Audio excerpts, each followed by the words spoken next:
लाडकी बहीण योजनेचा सप्टेंबर महिन्याचा हप्ता कधी जमा होणार?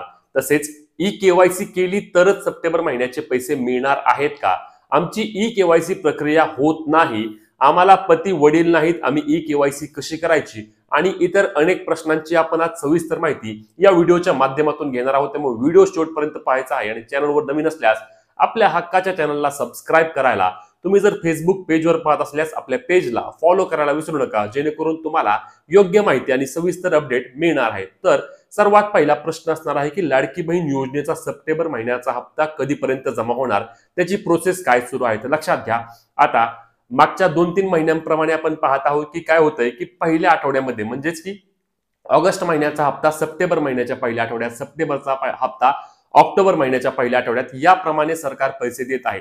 त्याच्यामुळे यावेळी देखील 10 ऑक्टोबरच्या आधी लाडकी बहीण योजनेचा सप्टेंबर महिन्याचा हप्ता लाडक्या बहिणींना देण्याचे महिला व बालविकास विभागाकडून आता प्रयत्न सुरू आहेत आणि महिला व बालविकास विभागाने या संदर्भात आता आपल्या राज्याच्या अर्थ विभागाकडे निधी देखील मागितल्याची माहिती मिळत आहे. आणि त्यामुळेच आता राज्याच्या अर्थ विभागाने महिला व बालविकास विभागाला निधी दिला की लाडक्या बहिणींच्या बँक खात्यावरती योजनेचे पैसे जमा होतील. साधारणपणे 10 तारखेपर्यंत पैसे येतील.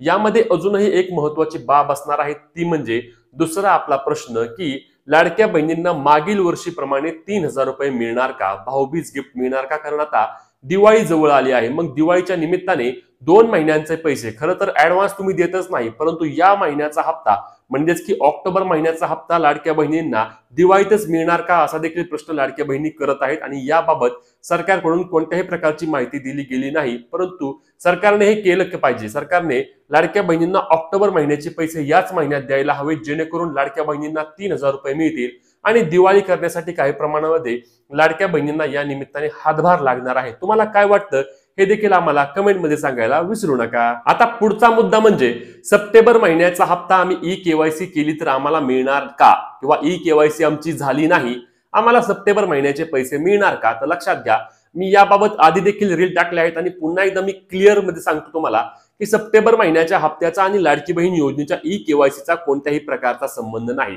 ई केवायसी साठी तुम्हाला 18 नोव्हेंबर पर्यंत मुदत देण्यात आलेली आहे आणि 18 नोव्हेंबर नंतर आता जी परिस्थिती आपण पाहतोय, वेबसाईटची सर्व्हरची अजिबात चालत नाही. ई केवायसीची देखील मुदत सरकारला वाढवावीच लागेल आणि त्याच्यामुळे तुम्ही लगेच टेन्शन घेऊ नका. तुम्हाला सप्टेंबर महिन्याचा हप्ता ई केवायसी झाली नाही तरी देखील मिळणार आहे, ऑक्टोबर महिन्याचा हप्ता देखील मिळणार आहे. त्याच्यामुळे लगेच काळजी करू नका. ई केवायसी करण्यासाठी आपल्याकडे भरपूर वेळ आहे. फक्त आपले डॉक्युमेंट व्यवस्थित क्लिअर ठेवा आणि चुकीच्या पद्धतीने ई केवायसी करायला जाऊ नका, अन्यथा घाई गडबडीमध्ये अनेक महिलांनी ई केवायसी चुकवली आहे. तशीच तुमची देखील ई केवायसी चुकवू नका. वेळ आहे, वेळ घ्या आणि मग तुमची ई केवायसी प्रक्रिया पूर्ण करा. सप्टेंबर महिन्याचे पैसे तुम्हाला ई केवायसी नाही केली तरी देखील मिळणारच आहेत.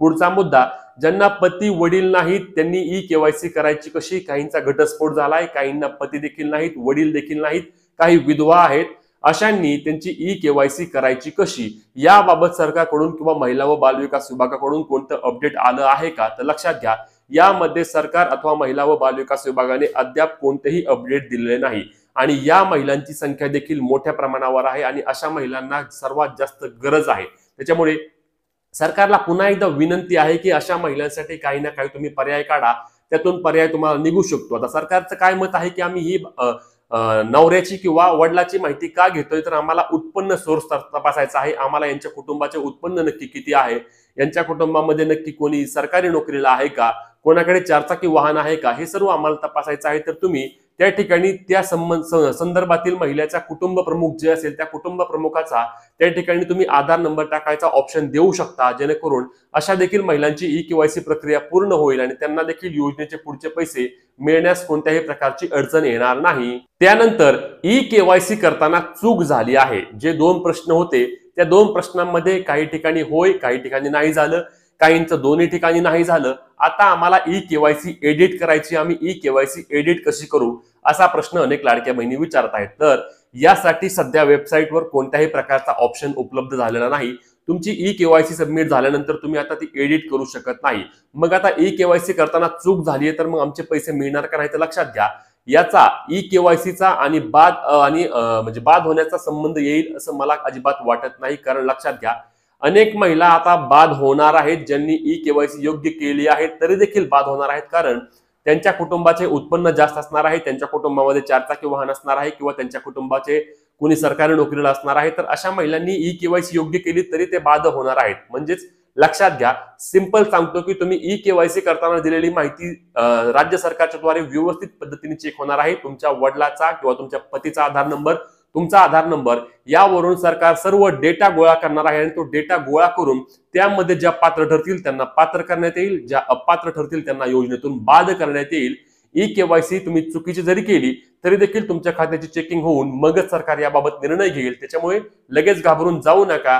तुमचे लगेच पैसे बंद होतील असे नाही. तुमचे पैसे जर तुम्ही खरंच पात्र असाल तर बंद होणार नाहीत, पण तुम्ही जर अपात्र असाल तर तुमचे पैसे नक्कीच सरकार या ठिकाणी बंद करणार आहे.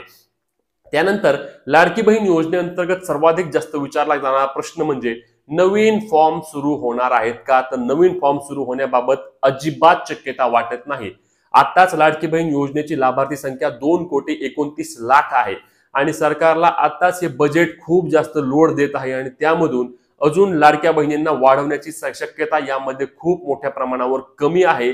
सरकार आहे याच महिलांना आता कमी करायला जात आहे, तर नवीन महिला वाढण्याची शक्यता यामध्ये अजिबात वाटत नाही. त्याच्यामुळे लाडकी बहीण योजनेचा तुमचा नवीन अर्ज करत असेल तर तुमची या ठिकाणी तुम्हाला या ठिकाणी थांबावे लागेल. कदाचित तुमची यामध्ये तुम्हाला नवीन फॉर्म भरता देखील येणार नाहीत, कारण सरकारकडे सध्या कोणत्याही प्रकारचा निधी देखील असल्याची परिस्थिती दिसत नाही.